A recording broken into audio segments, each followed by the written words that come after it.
Michelangelo's David.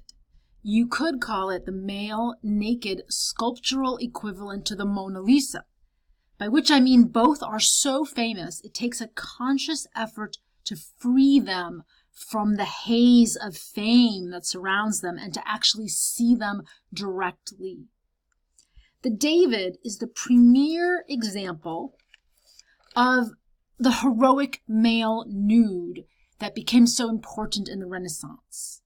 Standing 17 feet tall, the idealized body stands for a vision of male beauty that persists to this day. He could be used as a model in a cologne ad, right?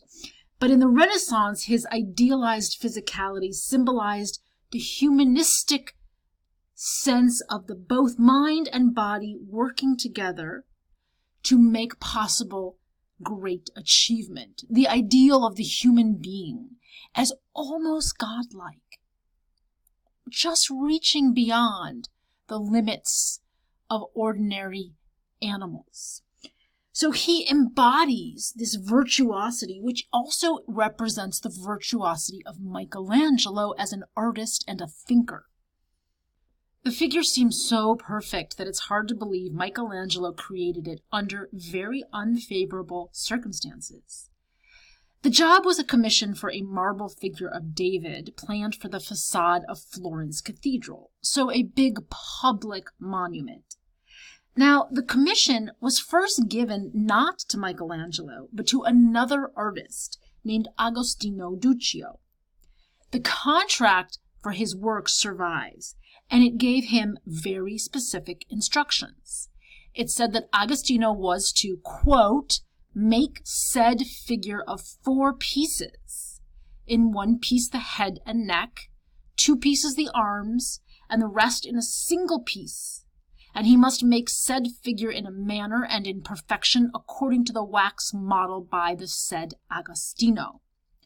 So patrons like the cathedral commissioners were very concerned that artists not go over budget.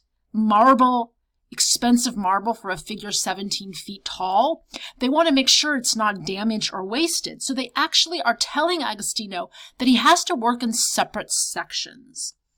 It was a challenge and a kind of a dream of Renaissance sculptors like Michelangelo and Agostino Duccio to show that they could make a complex figure from a single block of marble.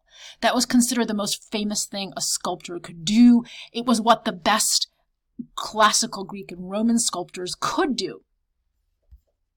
So Agostino basically decided he wanted to do that, make it from a single block of marble, and he ignored the instructions laid out in his contract. And then basically it was said that he, quote, maimed the marble. He botched it. And so he was fired. And the cathedral commissioners have a competition for another artist. This is a very prestigious commission, and there are a lot of people competing for it, including Leonardo, who's back in Florence. Michelangelo makes a very daring move in his proposal. He says that he will finish the job and he will do it using the same maimed block of marble, not needing any more marble. So he set himself an incredibly difficult task, and he succeeded.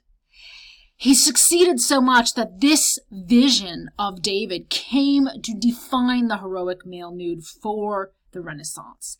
It was said at the time that it rivaled the ancients. In other words, he was able to compete with, rival, even exceed what the great Greek sculptors had done. Interestingly, the stance of David here is unusually wide, not exactly your usual contrapposto, and that may well be because he had to work around this ruined marble block, although it also adds to the story in that here we have a figure that has less forward movement and seems more to wait and watch. And this is a new slant to the story because previous versions of Florentine artworks depicting David always showed Goliath's severed head at the hero's feet. So Michelangelo is not just showing tremendous technical virtuosity, he is also creating a new way of looking at and thinking about the story. This story of David that was so closely associated with the Florentine political vision of itself as able to slay tyrants. The greatness of Michelangelo's David is also in the way every detail adds another layer of meaning to the story. So look at these incredible hands with the veins, the kind of sensitive twists and turns of the fingers, the sense of power and also of control in the hand. Well, the name David, its etymology means strong of hand, and these are huge hands with bulging tendons.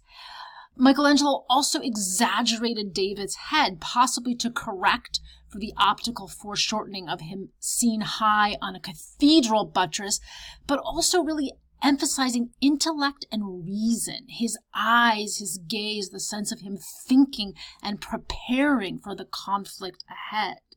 His figure also quotes certain features from a sculpted figure of Hercules that is on a door jamb in the Florence Cathedral, a way of making David and Hercules seem to be kind of allegorical figures of each other. Both were considered prototypes for Christ and for Florence. So David and Hercules, Christ and Florence are all being interrelated here as figures who kill tyrants, save nations, protect liberty, embody fortitude. And one of the things Michelangelo did was to combine the Greek tradition, as you see right here, of the heroic athletic body with the imperial Roman approach to portraiture. And Michelangelo was studying Roman imperial busts, like this portrait bust of Emperor Caracalla, who was actually a terrible guy, a murderous emperor. But Michelangelo was drawn to this sense of the brow knit together, the eyes looking out with intensity, with a little bit of a kind of wariness and foreboding, but also a kind of steely resolve. So his David is holding his sling in a kind of mindful contemplation of the action required of him, summoning his mind and body for the definitive strike.